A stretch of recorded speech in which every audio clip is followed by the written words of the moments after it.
एक छोटा सा कहानी, एक व्यापारी का कहानी। एक बहुत बड़ा कारोबारी था, बहुत बड़ा व्यापारी था। उसका कारोबार इतना बड़ा था कि व्यक्ति समझ नहीं पाता था कि अगर हम इस काम को करना छोड़ दे तो काम को करेगा कौन, अगर मुझे कुछ हो जाए तो मेरे इस व्यापार को संभालेगा कौन। उस व्यापारी का एक छोटा सा बेटा था, लगभग 14 साल का। उस व्यापारी को यह समझ में नहीं आता था कि हम इस काम को करने के लिए दे तो किसको दे, किसी पे विश्वास भी नहीं था। व्यापारी का दिमाग दिन भर बस इसी चिंतन में लगा हुआ रहता था कि मेरे इस व्यापार को मेरे बाद चलाएगा कौन। व्यापारी सोचा क्यों नहीं अपने ही बेटे को अभी से इस व्यापार के बारे में सिखाया जाए, इस व्यापार को करने के लिए दिया जाए। लेकिन सोचा कि शायद इस व्यापार को करेगा या नहीं करेगा, उसके लिए उसका एक परीक्षा लेना जरूरी है, उसका टेस्ट लेना जरूरी है कि कैसे उस व्यापार को कर सकता है या नहीं। लास्ट में व्यापारी एकदम सोच लिया कि अच्छा अब बेटा का ही टेस्ट लेना है, बेटा को ही इस काम को करने के लिए देना है। बेटा को बुलाता है, बेटा को कहता है कि बेटा लो, मैं तुझे एक डिब्बा में कोई सामान दे रहा हूँ, इसके अंदर जो भी चीज़ है, इसका जो भी मूल्य है, इसका जो भी वैल्यू है, इसके वैल्यू से अगर तुमने इसके वैल्यू को बढ़ाकर मुझे दिया तो मैं तेरे पैकेट खर्च को दुगना कर दूंगा। बेटा का थोड़ा सा दिमाग काम नहीं करता कि अच्छा इसके अंदर क्या है, इसके वैल्यू को कैसे हम बढ़ाएंगे। लेकिन बेटा कहता है कि ठीक है पापा, मैं इस काम को कर लूँगा। बेटा उस डिब्बे को लेता है और खोलता है तो देखता है कि इसके अंदर गेहूँ है। अब उस बेटे के दिमाग में एक बात चलने लगता है कि अच्छा हम इसका वैल्यू कैसे बढ़ाएं, इस गेहूं का वैल्यू कैसे बढ़ाएं। थोड़ा देर सोचने के बाद बेटा के दिमाग में कुछ आता है और दौड़ते हुए वो आटा पीसने वाले जो चक्की होता है, गेहूं से जो आटा बनता है, उस मिल के पास चले जाता है और जाता है, उस गेहूं को पिसवा देता है और पिसवा कर उसी डिब्बा में उस आटा को ले आता है और पिताजी से कहता है कि पिताजी, मैंने आपके द्वारा दिए गए गेहूं का वैल्यू उस गेहूं के तुलना में बढ़ा दिया। व्यापारी काफ़ी खुश होता है, लेकिन उसको अभी भी संतुष्टि नहीं होता है। व्यापारी फिर से कहता है कि अच्छा तुमने आटा तो ले आया, मैं काफ़ी खुश हूँ, तुम्हारा पैकेट खर्च भी दुगना हो जाता है, लेकिन अगर तुम फिर से मेरा बात मानोगे तो मैं फिर से तेरा पैकेट खर्च दुगना कर दूंगा। बेटा फिर से खुश होता है कि अच्छा पैकेट खर्च दुगना होने वाला है। कहता क्या है पापा, बोलो।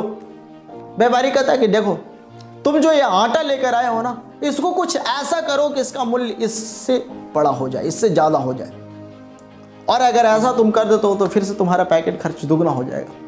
बेटे के दिमाग में आता है कि अच्छा पैकेट खर्च दुगने होने वाला है, चलो इस बात को भी मान लेते हैं। बेटा सोचने लगता है कि अच्छा अब इस आटा का मूल्य कैसे बढ़ाया जाए। कुछ देर सोचता है, सोचने के बाद वो दौड़ जाता है और उसके घर के बगल में एक बेकरी होता है जहाँ ब्रेड बनाया जाता है, वहाँ जाकर उस आटा को देता है, कहता है कि मुझे भैया इसका ब्रेड बना दो, और वहाँ उस आटे का वो ब्रेड बना देता है और ब्रेड बनाकर फिर से दौड़े अपने बाप के पास आता है, अपने व्यापारी बाप के पास आता है और कहता है कि पापा मैंने फिर से इसका मूल्य को बढ़ाकर आ गया। फिर से देखा व्यापारी का, अच्छा सच में मूल्य बढ़ा दिया। व्यापारी काफ़ी खुश हुआ, फिर से खुश हुआ, लेकिन व्यापारी के दिमाग में अभी भी चल रहा था कि शायद ये भटक भी सकता है। उसके दिमाग में संतुष्टि नाम का कोई चीज़ अभी भी नहीं था।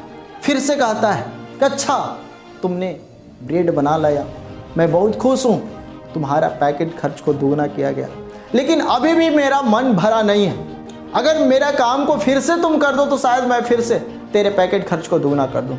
बोलता है बेटा क्या करना पापा, बोलिए। व्यापारी कहता है कि जो तुम ये ब्रेड लेकर आए हो ना, अगर इसका मूल्य से भी ज़्यादा मूल्य का अगर इसको बना कर दिखाता है तो मैं तेरे पैकेट खर्च को फिर से दुगना कर दूँगा। बेटा सोचता है, कहता कि ठीक है पापा, मुझे मंजूर है। बेटा उस ब्रेड को लेकर दौड़े घर जाता है और घर जाता है उसने अपने मम्मी से पहले ब्रेड से कभी केक बनाने को सीखा था। जल्दी से अपने घर जाता है और घर जाकर उस ब्रेड को केक बनाना शुरू कर देता है और उसे केक में अच्छे से बनाकर अपने बाप के पास ले आता है, अपने व्यापारी बाप के पास ले आता है और कहता है कि पापा मैंने ब्रेड का भी मूल्य बढ़ा दिया। व्यापारी देखता है कि अच्छा इसने तो केक बना कर लिया। व्यापारी भी काफ़ी खुश हुआ, चलो मेरा बेटा व्यापार करने के लिए एकदम तैयार है, ये व्यापार को कर सकता है। व्यापारी सोचा कि मैंने तो इसे 50 रुपये का गेहूं दिया था और इसने 500 रुपये का केक बना दिया, यानी इसने 10 गुना प्रॉफिट दिया है हमें, 10 गुना का लाभ दिया हमें, यानी मेरा बेटा व्यापार करने के लिए तैयार है। अब यहां पर हम लोग को समझना है कि किस तरह से क्वालिटी में परिवर्तन करके सबसे पहले उस गेहूं को आटा में बदला, उसके क्वालिटी में परिवर्तन किया, उसका स्किल में परिवर्तन किया और उसका दाम बढ़ गया, उसका वैल्यू बढ़ गया। फिर उस आटे को ब्रेड में बदला, आटे के तुलना में ब्रेड का मूल्य बढ़ गया, यानी वैल्यू बढ़ गया। फिर उस ब्रेड को केक बनाया और उस केक का मूल्य भी उस ब्रेड के तुलना में बढ़ गया। यानी इस तरह से यहाँ पे क्वालिटी में परिवर्तन ला के इसके वैल्यू में परिवर्तन लाया जा रहा है, इसके वैल्यू को बढ़ाया जा रहा है। बस इसी के तरह हमारा जीवन भी है।